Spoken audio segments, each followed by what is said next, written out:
बस कर रोवण बंद कर हाणे छाजे लाइ रोए तो तू अगर हमल खान जे भा के न मारे हां त अज असा जे भा के हमल खान न मारे अदा हमल खान मुझे भा के मारे सुठो ना है कयो मां हाणे उनखे जिंदा न छड़दम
रामदिल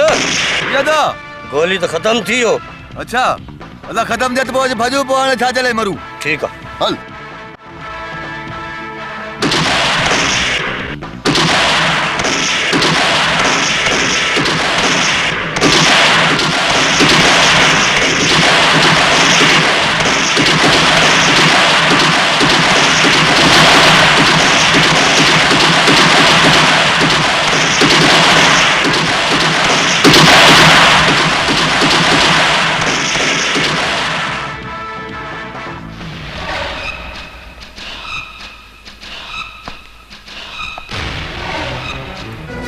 उमर खान तुझो वडो वडो मेहरबानी मौके ते अची दुश्मनन खे भजायो आहे दुश्मन तो भजी विया हाणे तू इं कर पाण के पुलिस के हवाले कर अदा जेसी ताईं मुंहिंजा दुश्मन जिंदा आहिनि मां पाण खे पुलिस जे हवाले न कंदुमि अदा अली खान मां तुझो वडो भाव आया मां तो इहो चवां थो त पाण के पुलिस के हवाले कर अदा उमर मां पाण खे पुलिस जे हवाले कयां त मां कैद थी वेंदुमि